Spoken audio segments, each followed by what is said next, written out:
Assalamualaikum warahmatullahi wabarakatuh. Halo adik-adik semua, bagaimana kabar kalian hari ini?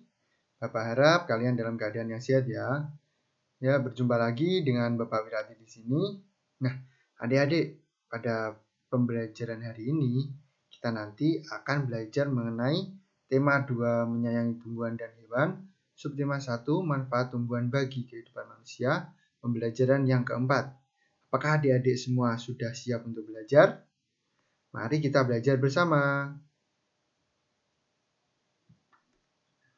Nah, adik-adik, pada pertemuan kali ini, tujuan pembelajarannya yaitu kalian nanti dapat menemukan watak yang dimiliki tokoh dalam sebuah dongeng.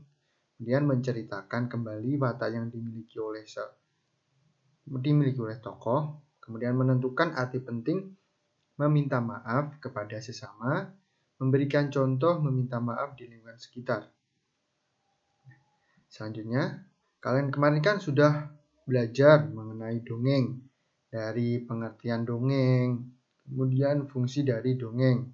Nah, pada pertemuan kali ini kita tidak akan bahas lagi mengenai pengertian dan fungsi dongeng. Kita akan masuk ke unsur-unsur intrinsik dongeng. Nah, kalian sudah mengerti mengenai unsur-unsur intrinsik dongeng dari tema, tokoh, penokohan, alur, latar, dan amanat. Pada pertemuan keempat kali ini, kita akan belajar mengenai penokohan. Siapa yang masih ingat mengenai penokohan itu apa? Nah, penokohan itu adalah karakter atau watak yang dimiliki tokoh dalam cerita. Jadi, setiap tokoh itu kan pasti memiliki sifat atau karakter yang dimiliki oleh masing-masing tokoh dalam sebuah dongeng atau cerita. Seperti tokoh yang sombong, tokoh yang jujur, tokoh yang baik, seperti itu. Nah, dalam dongeng karakter itu dibagi menjadi 3. Ada karakter protagonis, antagonis, dan karakter tritagonis. Pertama, kita akan membahas mengenai karakter protagonis dalam sebuah dongeng atau cerita. Mungkin kalian pernah mendengar tokoh yang baik seperti jujur, tokoh yang suka membantu, itu masuk ke dalam karakter yang protagonis. Karena karakter protagonis itu karakter yang berwatak baik. Kemudian ada lagi karakter antagonis. Kalau karakter antagonis itu merupakan kebalikan dari karakter yang protagonis. Kalau karakter antagonis itu merupakan karakter yang berwatak jahat. Jadi karakter itu seperti yang sombong, contohnya seperti itu, seperti sombong, kemudian suka menjahili, kemudian tidak mau membantu teman atau tokoh lain dalam kesulitan.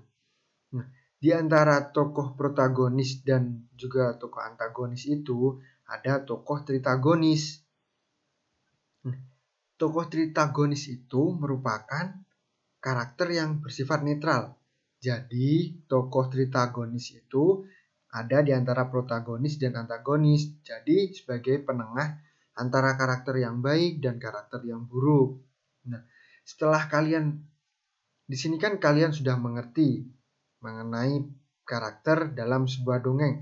Ada yang baik, protagonis, ada yang jahat, antagonis, dan ada yang netral, tritagonis.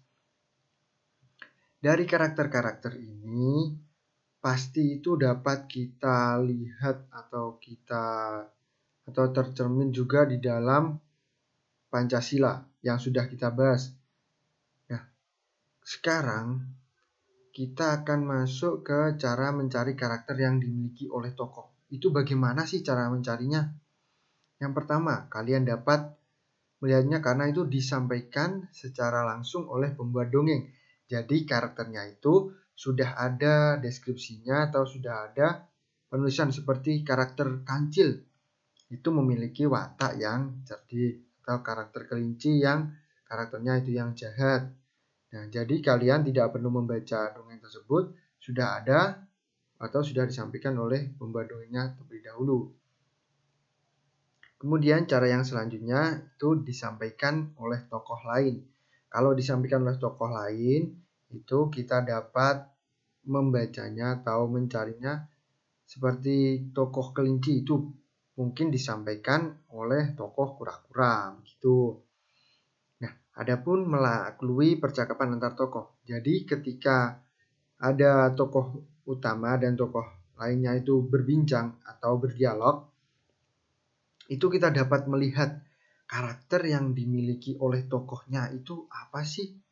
Jadi kalian harus membaca dialog atau perbincangan dari karakter-karakter tersebut. Kemudian ada juga pendapat dari tokoh yang lain.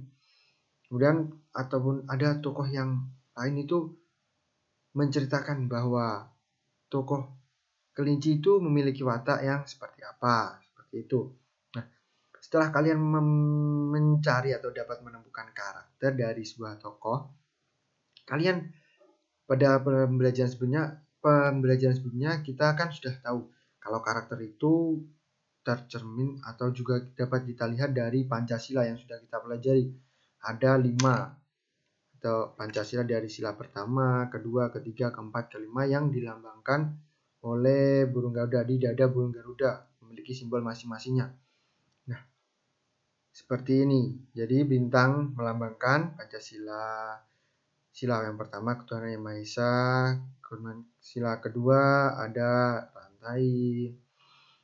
Nah, setelah kita mempelajari ini, kita pasti tahu kalau seorang tokoh itu biasanya juga kalau membuat kesalahan, biasanya itu kita harus seperti apa? Membuat kesalahan itu kita harus meminta maaf. Jadi, salah satu perbuatan atau perilaku ketika seseorang itu melakukan sebuah kesalahan, salah satunya kita harus meminta maaf. Karena dengan meminta maaf itu, kita akan memberikan sebuah pencerminan kalau kita itu tidak akan melakukan perbuatan tersebut untuk kedua kalinya. Nah, meminta maaf itu anak-anak kita harus memerlukan keberanian.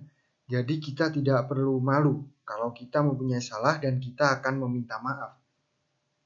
Kemudian kalau kita mengucapkan atau meminta maaf itu jangan cuma meminta maaf. Aku meminta maaf karena aku salah ya. Tapi kita harus meminta maaf dengan rasa yang tulus dan ikhlas. Jadi meminta maaf itu harus berdasarkan hati kita. Kita harus meminta maaf secara tulus dari dalam hati.